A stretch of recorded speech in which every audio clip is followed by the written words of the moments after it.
If you ever, tomorrow, you might want to walk out the greenhouse and towards Ag Hall. There's a tree out there, and if you look, it has these really big pods hanging from it. That's a Kentucky coffee tree.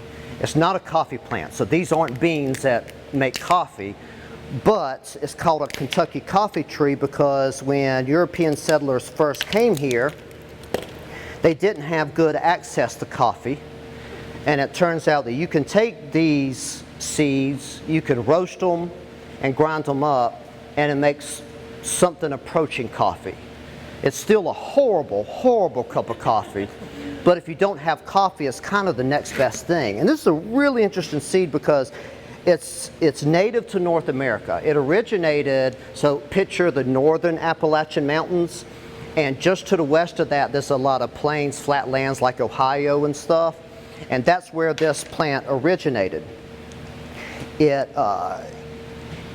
And it has a unique thing about it. It has like a giant tap root. It has a tap root that can go 100 feet deep. So it's kind of like a carrot tree in that, you know how a carrot can have such a big root compared to the top? The Kentucky coffee tree can as well. They aren't, you don't see them, they're not as prevalent today as they were in the past. And that has to do with the seeds themselves. The seeds are really hard to germinate because they evolved in the era when there were giant sloths and woolly mammoths in North America. And the seeds evolved such that the woolly mammoths and the giant sloths would eat it, and the seeds would be in the digestive system where it's really acidic, and it evolved such that a lot of the seeds would make it through the digestive system. So it had to have a really tough coat to do that, right?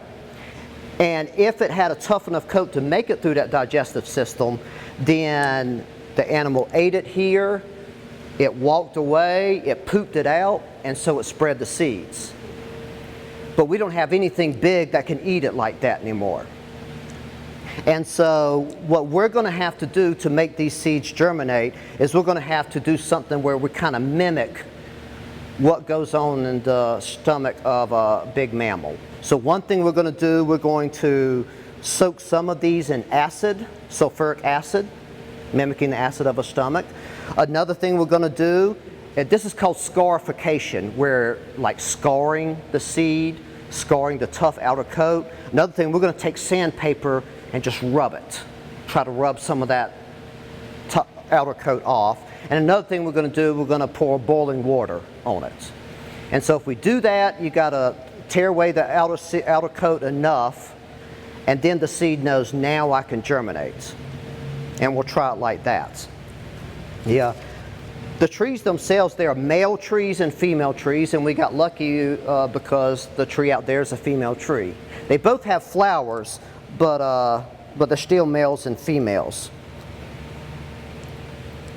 And by the way, those sloths and those mammals went extinct in North America about 9,000 BCE.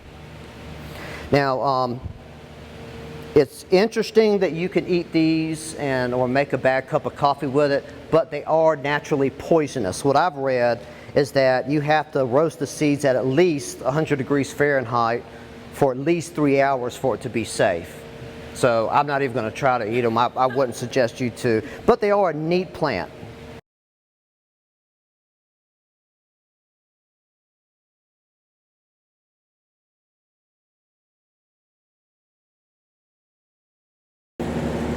Okay. All right, so one way to remember, this is scarification. So we're trying to scar this thing. We're trying to inflict real damage on it. And so what we'll do with these Kentucky coffee tree seeds is I'm going to put them in here, and I'm going to pour boiling water on it.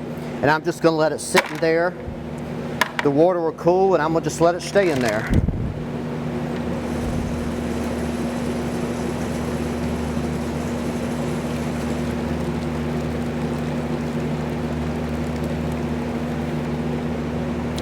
And this is the first time I've tried to scarify these type of seeds. What I've read is that if it does its job, you just leave it in water, and the seeds will swell to 2 to 3 times the normal size. And as long as they don't float, they're good. But if they float, they're bad, which probably means there's no actually baby inside it. I'm guessing that's what it means. So that's one way. Okay. Hold on, I'll be right back. Okay. Next, remember these seeds and many other seeds were designed, evolved to go through the digestive system of an animal. I think blackberries are the same way. They're made to be eaten by birds and then pooped out somewhere later. And if it doesn't go through that scarification process of the digestive system, they don't germinate well.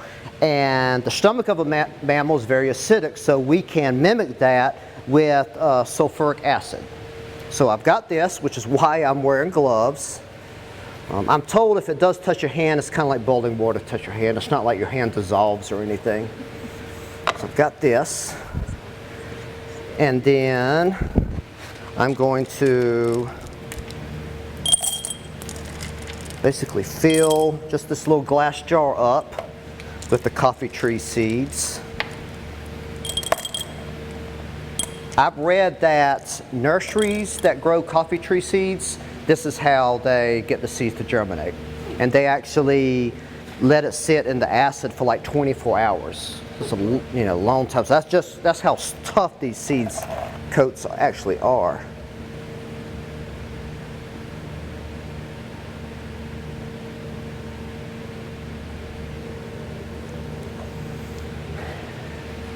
And then sometime tomorrow, I'm gonna come and I'll just wash away the sulfuric acid, and then I'll put the seeds in soaking water to see if they swell, to see if they're good. Remember that some seeds are made to go through the digestive system of a bird, not a mammal. And a bird's digestive system is very different. Their stomachs don't dissolve things with acid. They don't really have stomachs, we call them gizzards. You know, like chicken gizzards you eat. And the gizzards work by friction.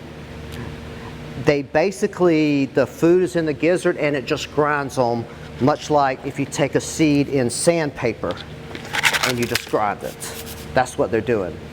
And so this is another way to scarify seeds. So what we're gonna try to do now, this is the first time I've ever done this. We're going to, maybe we take seeds and we just wanna scar it with the sandpaper. Maybe we take it like this and